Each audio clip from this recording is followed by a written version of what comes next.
Hey everyone, welcome to Nat Daddy's Weekly Roundup. I am Nat Daddy.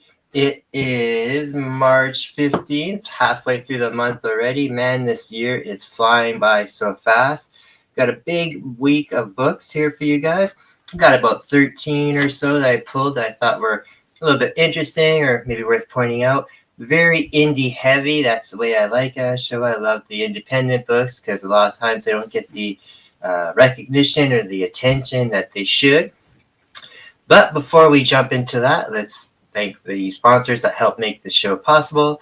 We have 204 Comics. That's the local store I use in Winnipeg to get on my comics from when I'm not getting my exclusives and that from my own self. Like I said, they have a great store in Winnipeg, huge online store too for anybody who's looking for some amazing back issues and that. They have lots of great silver, golden, and everything in between, up to new stuff, or newer stuff, I should say. And also, as well, Ablaze Comics. Luckily enough, they are nice enough to send us comics a little bit earlier when their comics are out. We get them usually a few days earlier, PDF wise, since we're able to review those earlier. We've taken advantage of that to give you guys a couple of previews of some of their newer comics in the last couple of months there. Torpedo being one of them a couple of weeks ago. So we'll continue to do that. No Ablaze books this week. I use the 204 Comics for the FOC books and that, so we'll go over the FOC dates later on this episode as well. And I'm also thinking of maybe some point this week and maybe making an FOC video, how to do like online booking for your books for FOC through the League of Geek apps that I use, connected to 204 there, to show you how easy it is and how to do those FOCs super easy and fast and consistently, so you don't miss out the books that have been hot lately. And there have been a lot, and a lot of people are having to go secondary market, pay absurd amounts of money for brand new books. So we'll go into that a little bit more later. Otherwise, let's just jump right into the books that we have this week. We will start off with Spider-Man 2099. I've been really liking these. I'm a Symbiote Spider-Man, or sorry, not Symbiote Spider-Man. I'm a Spider-Man 2099 fan. Always have been since the beginning. Actually, this weekend, with me finishing off the Avengers or Alpha Flight Omni, I'm going to start the Spider-Man 29 Omnibus there. So looking forward to that. Great series.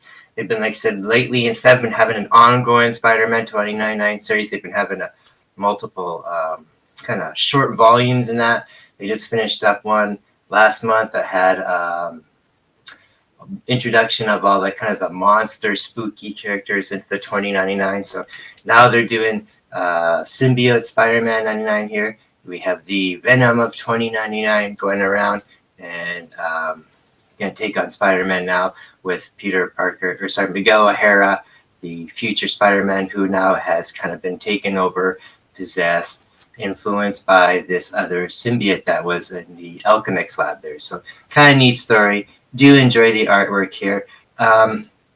What's neat about this, and I didn't realize that until I started reading it, is that with the new stuff that's been going on lately, the current volumes that have been popping up, that is new stuff that's going forward in that. Whereas this story here kind of takes place back at the end of the original series, issue around 43 in that. So it kind of picks up right where it left off there. So this is kind of like one of those throwback series that Marvel's been doing, like what they did with Symbiote Spider-Man, just the regular series and that. So this does kind of take place back in future times, or if that makes sense there. I did enjoy that. They do introduce like I said, the symbiote, black Spider-Man version of the future. So that's pretty cool. It's been great so far. I liked it. Next, we have Vengeance is for the Living. This is kind of one of those books that I knew was kind of be gritty and disturbing a little bit. I did like the artwork in that in here. Very kind of simple. I would say almost underground-like, but not quite. But very, very simple, clean, realistic lines. What it is, it's about a woman whose home is broken into. Her husband and kids are abducted with her.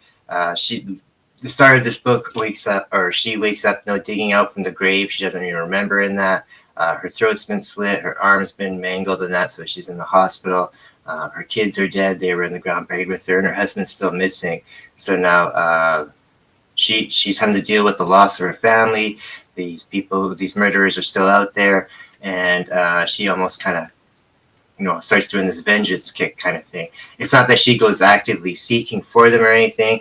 It's just that the bad guys realize that she's still alive, and they come back to go after her to kind of eliminate all the witnesses.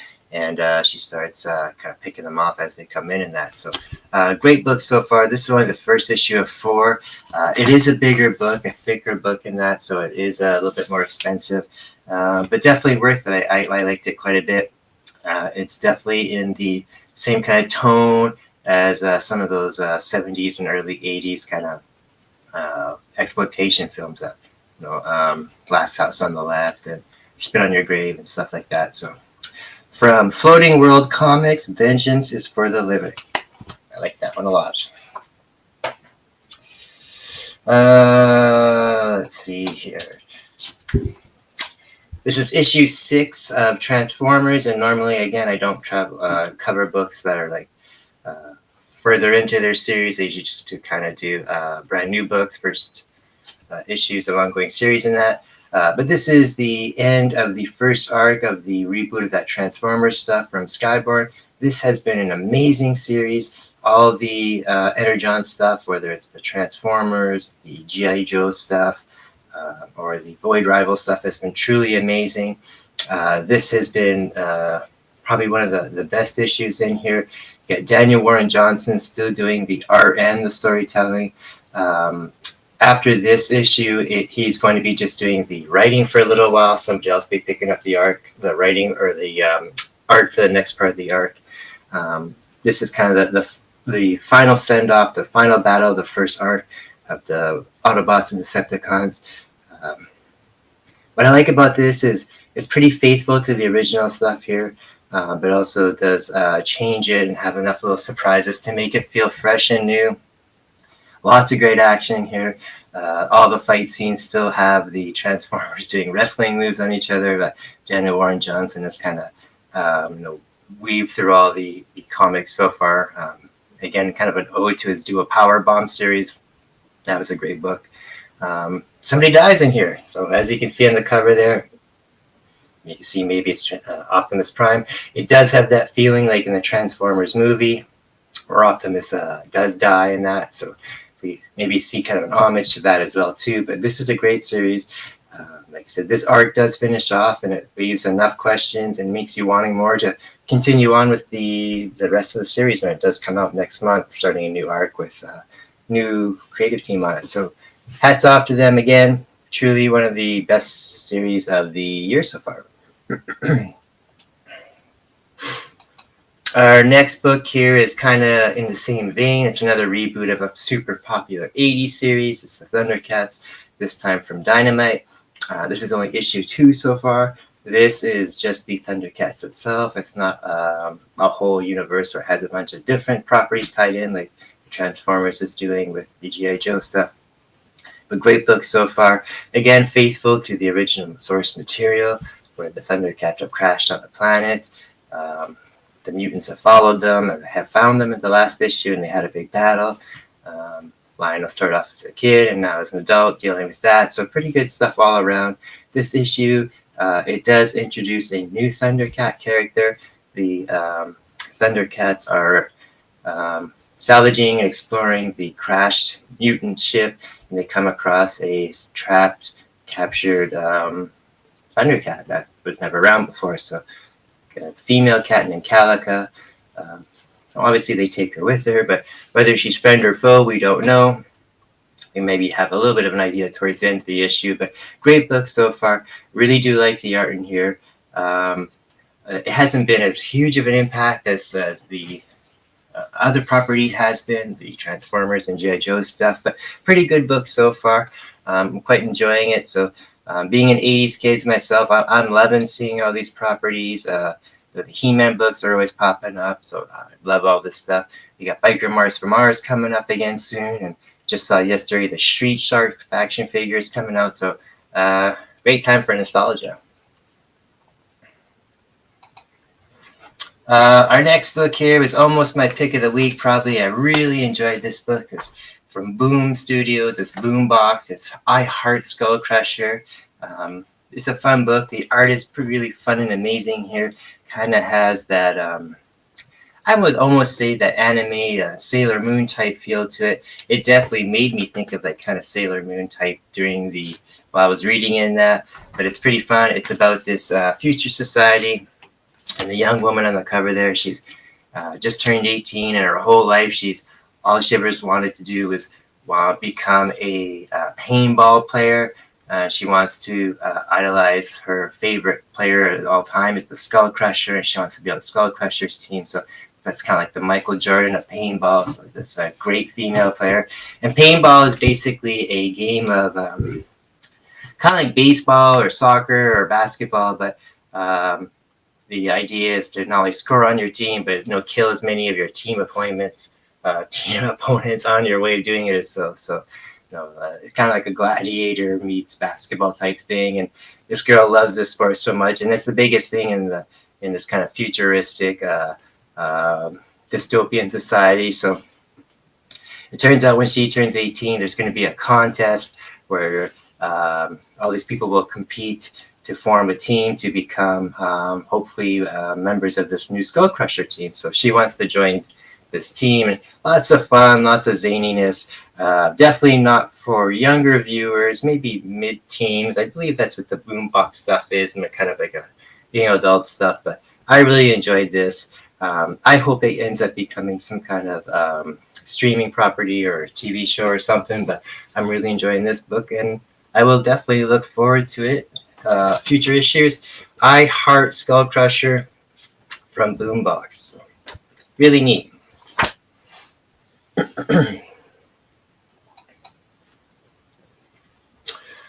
From Image, we have Napalm Lullaby.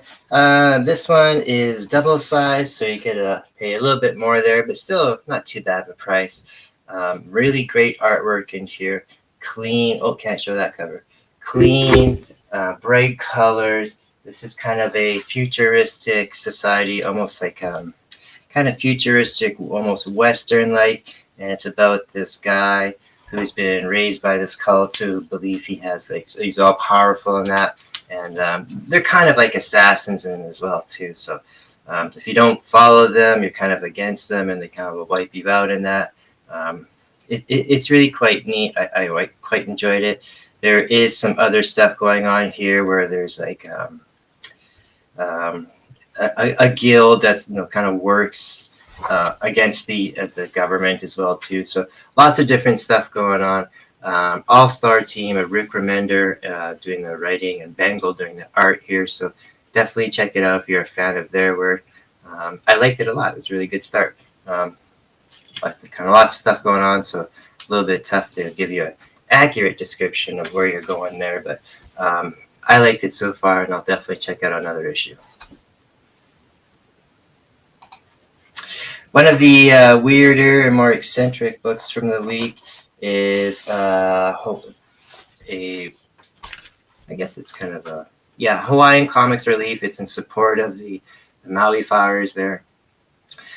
This is a collection of short stories, kind of in the idea of like the old Gold Key comics and Charlton comics here. You got some characters that are new. You got Mr. Mix-It there, which is a young kid that kind of gets all the powers of a magical comic spinner rack. So he has these powers that are all kind of very familiar looking, but they're not straight on saying who they are. So he's like an amalgamation or a mix-up of all these different heroes, and he's learning how to use these powers and that. You have Captain Mercury, who's kind of like a Captain Atom type of character, but it has more of a feel of a Flash Gordon pulp novel type of feel to it, or pulp comic.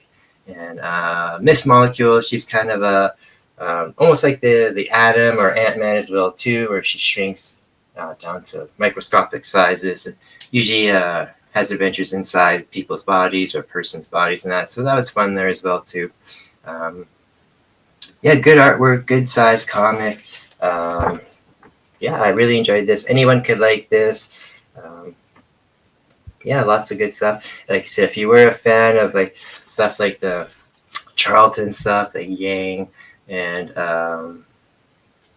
like I said, some of these stuff that from like the Golden Age and Gold Key comics and Dell comics, this would be definitely right up your alley. And again, it is a support of the Maui Fires, so that's kind of neat there too. So that was a fun one to read.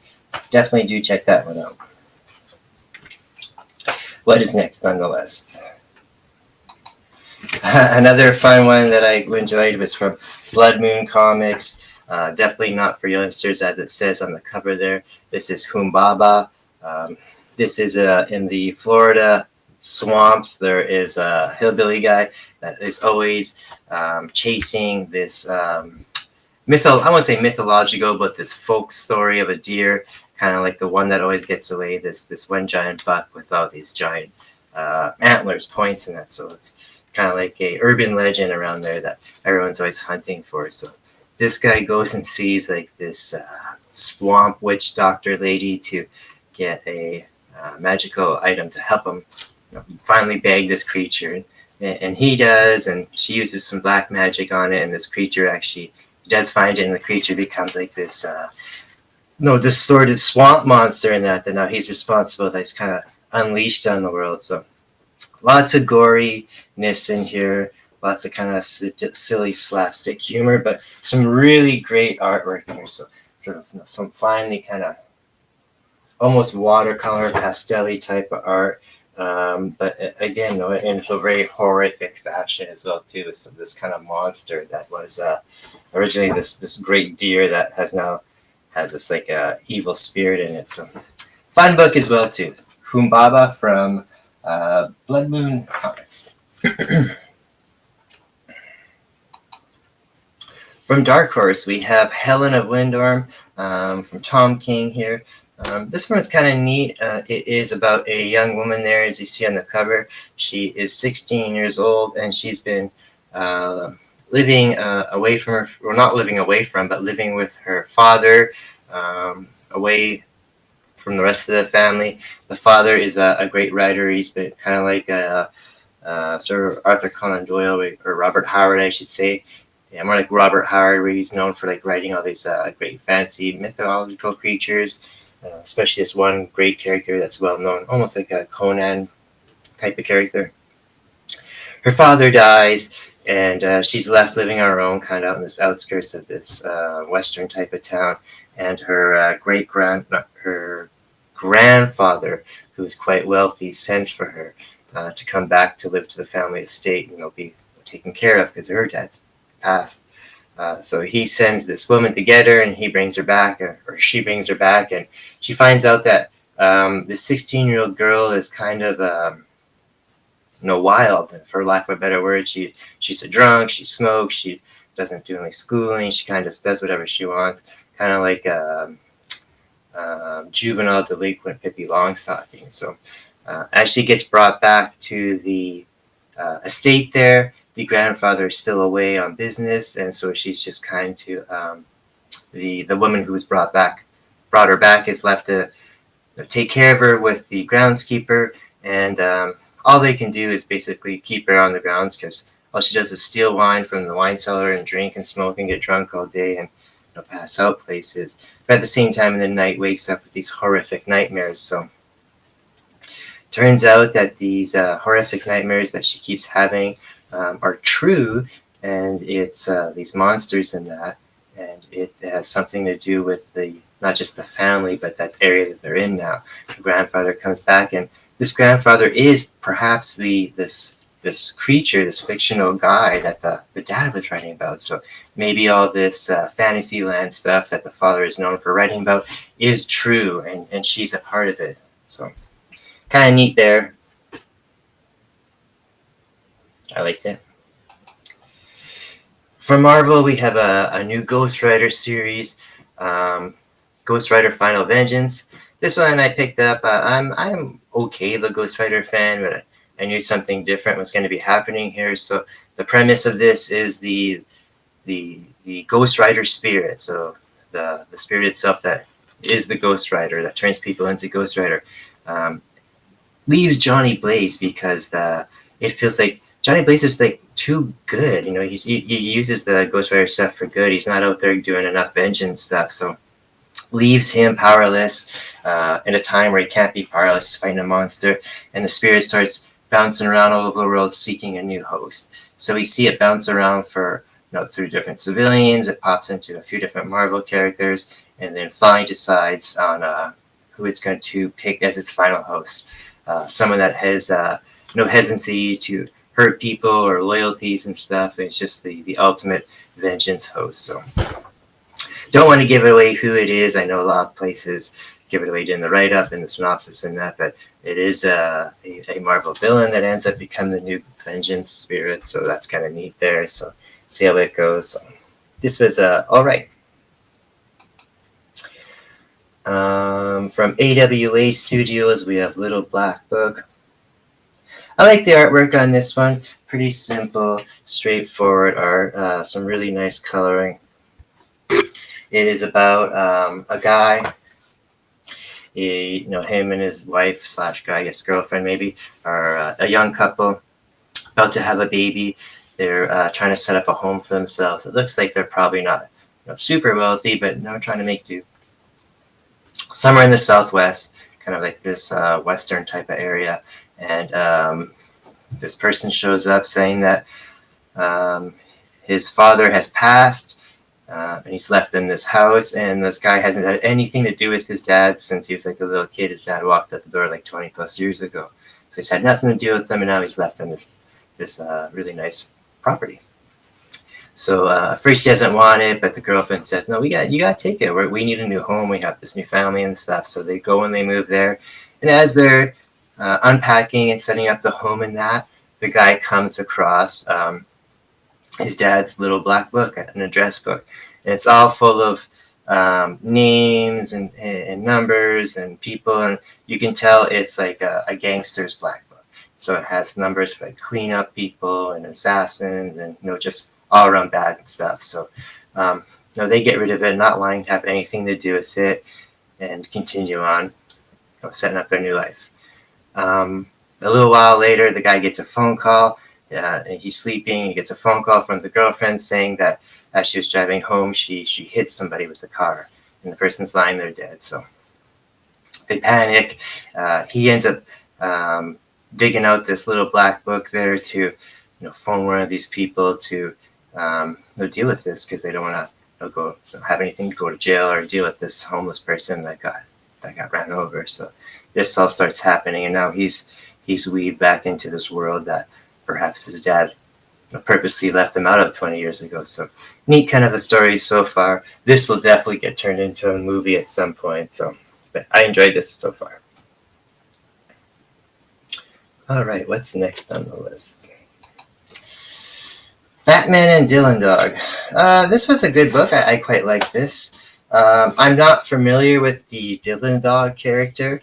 I've never read that comic before. I wasn't even aware of the character itself, but he seems to be kind of like a ghost hunter or supernatural hunter type of thing, but kind of like a musician, young teen guy. I mean, not teen guy, but young person, almost like has like a Scooby-Doo feel to it.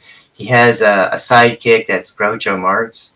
I don't know if it's the real Groucho Marx or not, but it's definitely Groucho Marx. They call him Groucho Marx. He acts like it and that. So I don't know how that really relates in there, because again, I'm not familiar with the character.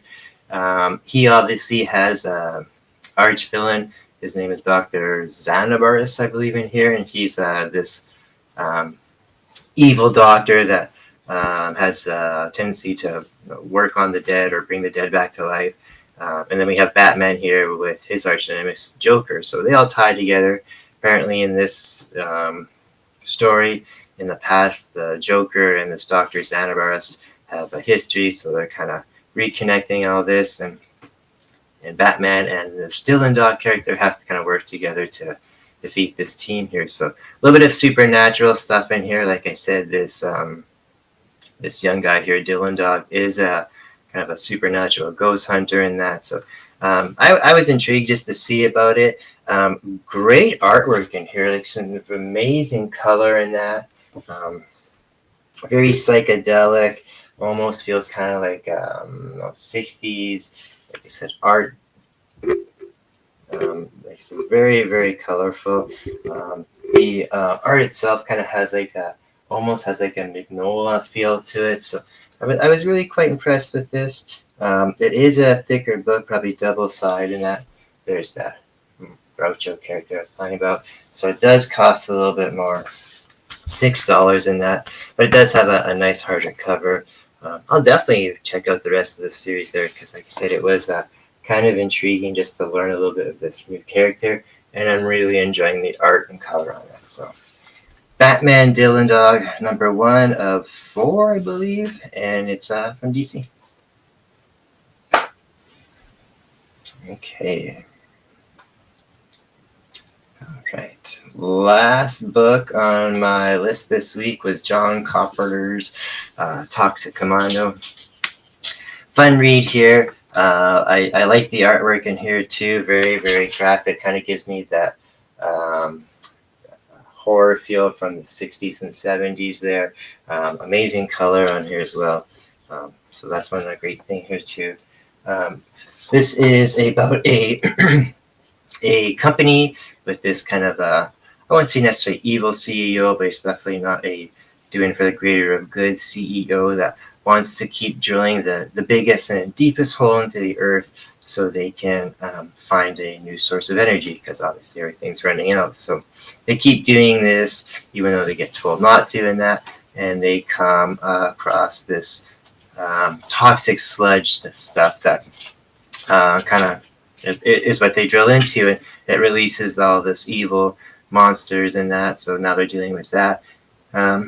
It definitely has the feel of The Thing, which, you know, John Carpenter's classic The Thing has that feel into it, where it's this this kind of big unknown monster infiltrating this scientific lab and that. So lots of fun there.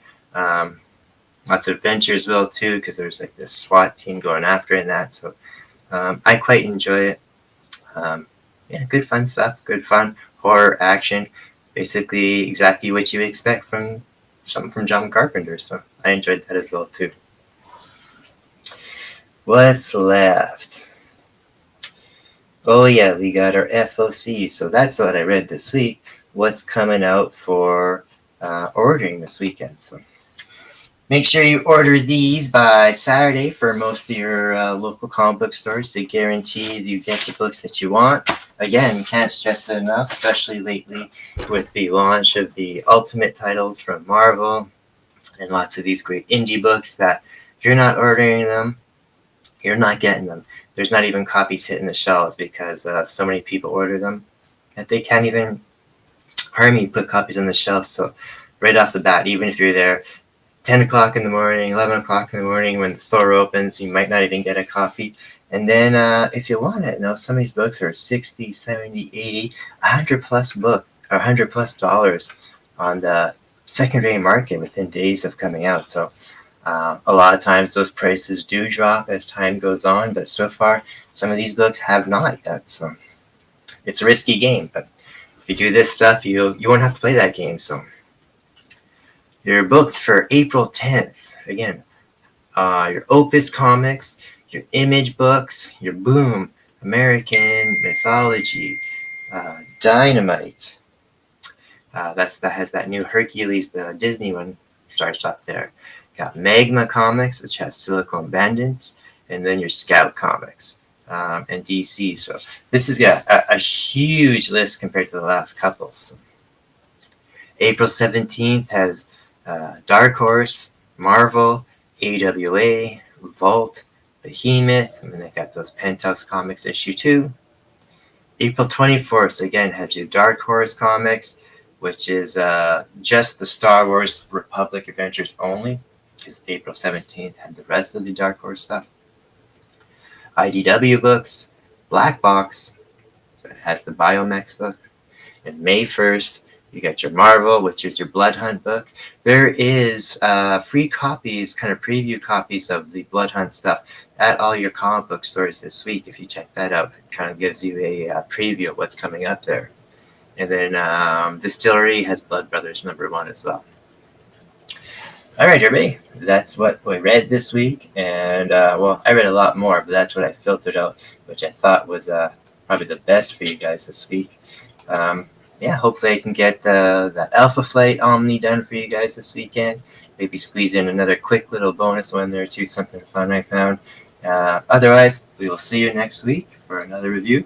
Peace out.